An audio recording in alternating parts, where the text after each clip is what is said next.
Oh, God. Oh, wow. Can you see the cricket heads? Yeah, this one's... Welcome to the Story Exchange. I'm Colleen DeBaise. And I'm Sue Williams. And because we'll do anything in the name of good journalism... On our last podcast, we tried beer. Today, we're trying edible insects. You want spicy, or you want the taco cricket mix or the barbecue cricket mix? I'll do the chocolate clusters. Okay. I think you're chickening out of the hardcore crickets. Well, the packaging, there's like a big cricket staring right at me, so no confusing what I'm actually eating. So let's see. This is Colleen's first time eating an insect, and she's a little bit trepidatious. Okay. So before I try this chocolate-covered cricket, I'm going to remind myself that millions of people around the world eat bugs as part of their diet. Well, I'm not too bothered by crickets, but I'm going to remind myself how good this is for the environment. Mm-hmm. Yeah. It just tastes like chocolate. There you go. Yeah. Oh, it's really good chocolate, too. So cricket is considered a perfect protein. These products are made by a family business in Minneapolis. My name is Claire Simons. I am the co-founder and co-owner of Three Cricketeers Cricket Farm. We visited Claire last fall at her 3,500 square foot indoor facility filled with rows and rows of breeding crickets. How old are these crickets? These are about 8 weeks, so they were full grown, yep. Claire and her husband Chad were inspired to start Three Cricketeers back in 2015. So our son came home on Earth Day with a cricket flour cookie from school and said, "You'll never believe what I ate." And it was a snickerdoodle and it was delicious. So that was a very cinnamony cricket experience. Yeah, you can eat crickets in many different ways. So in the kitchen, we dehydrate the crickets and process them. I either then mill them into a fine powder. We make cookies with that. We make crisps with that.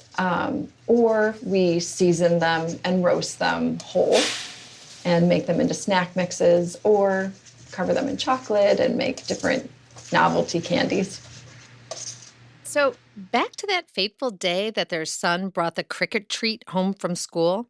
Chad had been talking about bugs. Chad's an environmental lawyer concerned about climate change. We definitely always had discussions about there's not going to be enough water and there's not going to be enough land. We're just not doing things sustainably. Claire, meanwhile, is a maternity nurse. I work locally at Fairview, Southdale, on the family care center floor. But the two just realized in that snickerdoodle moment that they could join forces and do their part to help the earth. We both kind of looked at each other and said, "Oh my gosh." So we, the next day, built a habitat downstairs in the basement next to the washer and dryer. And we had a little humidifier and set up a little heater and bought some crickets.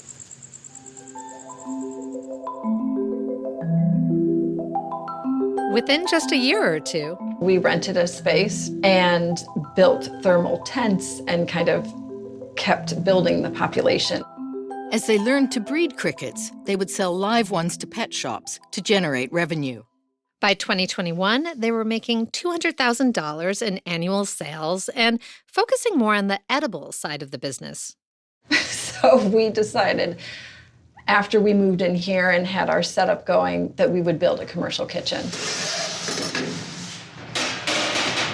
How many pounds do you have coming out of the freezer? 12. We got 12 pounds today. Put that in the dehydrator. Claire showed us how she prepares the crickets for some of their recipes. The day we were visiting, she was covering them with a thick, spicy sauce and roasting them on giant trays to make a crunchy snack that actually would have gone well with our beers last time. Kind of looks like ground beef. And we also got a tour of the incubator where baby crickets were hatching. This is where we collect the eggs from the female crickets. Their son Maddox now works with them. They lay them in the peat moss So Maddox collected them, and now he's moistening them so that they stay in the incubator, they don't dry out, and so he's just kind of covering them with water. We have a video about the 3 Cricketeers on our site, which you can check out. And I love how Claire, a maternity nurse by training, very proudly holds out a container of baby crickets poking their heads out of the moss. So these are little, just hatched baby pinhead crickets. So they're teeny tiny. So let's get into the amount of energy and resources you need to raise crickets in comparison, say, to dairy, beef. Let's talk a little bit about that. So for crickets, obviously it's a fraction of the land, feed, water than it would for other sources of protein or beef. For water, cattle, I believe it's about 10,000 gallons per pound, and crickets, it's 1. And crickets emit virtually no greenhouse gas. And compared to, say, what happens with large animals in terms of slaughtering, it's a much gentler process with crickets. Chad showed us how he puts them in the walk-in freezer. What we call the Iron Maiden.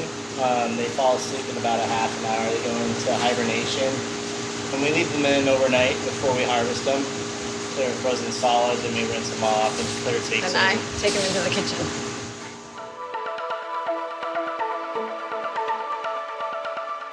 It's amazing the nutritional benefits of crickets. If you need some convincing, here's an environmental scientist at the University of Wisconsin, Valerie Stull.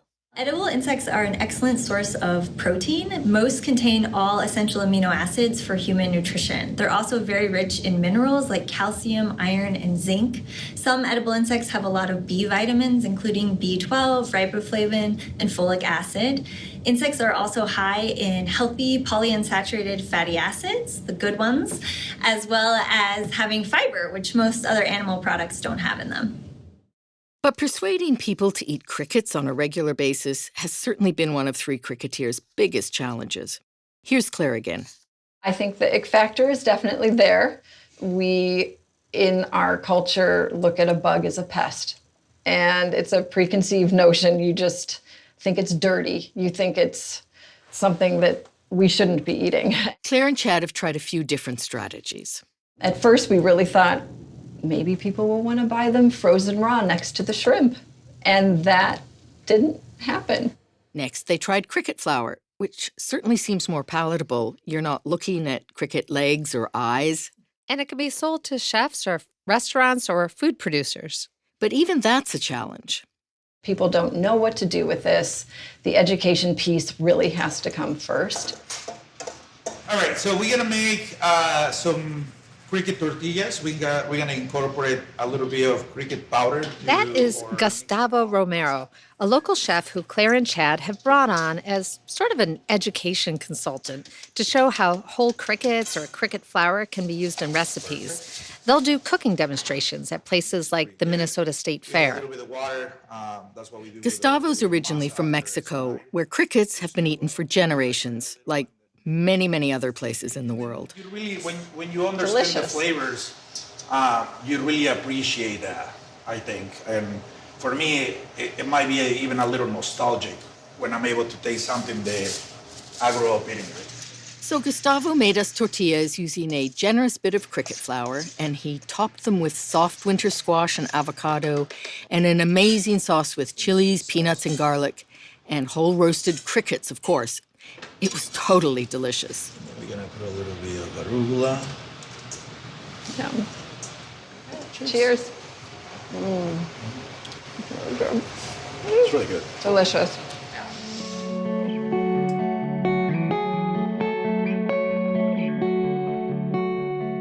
And we caught up with Claire recently to see how sales are going, and things are going well. But it turns out it's those novelty products, crickets dipped in chocolate or rolled in spices, that are currently selling the best. She hopes people will try a cricket on a dare, but then get hooked on the benefits. Right now, we're going after the novelty side. I think it's going to be a novelty in this country for a while, so that's not going to go away. Three Cricketeers recently worked with a marketing consultant and rolled out new bright green packaging featuring a giant bug-eyed cartoon cricket, just in case you forgot what you were eating, to play up the crickets as food aspect. This summer, a popular YouTube channel called Snake Discovery about misunderstood animals stopped by. Here's a clip. So today we are at Three Cricketeers in Minnesota, and we're going to learn all about cricket farming. The hosts of the show tried the cricket snacks. Well, those are really good. Right? Mm-hmm. Are they, would I think they're spicy? I know I'm a big wimp, so it doesn't take much, but how spicy are they? They're not too bad. Claire told me sales spiked after this video aired, as people were tempted to try the crickets. I think with the pandemic, with people being home, putting their health at foremost and seeing climate change in their face, they are waking up to the fact that we cannot continue on with what we're doing. So I think they're open to it. Now they want to try it. They're not scared. Next up for Three Cricketeers is working with its trade group, which is the North American Coalition for Insect Agriculture, to get the FDA to formally regulate insects as human food. That would help normalize the eating of crickets. We're hoping that it's going to be sooner than later. Like many people, Claire believes that crickets, which have been eaten for centuries all around the world, are the food of the future. Climate change is our mission. Raising crickets for human consumption, it's not the answer, but it's a piece of the puzzle. And we can be an example for people that this is a way to do something about it and to bring about this change that's very much needed. We thank Claire for sharing the Three Cricketeers story. And we thank you for listening. This has been The Story Exchange. Join us next time to hear more stories about innovative and inspirational women doing the things you'd never dream of, like eating crickets. Or maybe you would. If you like this podcast, please share on social media or post a review wherever you listen. It helps other people find the show. And visit our website at thestoryexchange.org, where you'll find news, videos, and tips for entrepreneurial women. And we'd love to hear from you. Drop us a line at info@thestoryexchange.org or find us on Facebook.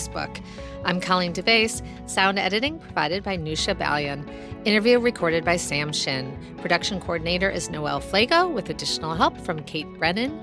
Our mixer is Pat Donahue from String and Can. Executive producers are Sue Williams and Victoria Wong, recorded at Cutting Room Studios in New York City. I see you finished the cricket dark chocolate clusters. Too. The packet's empty.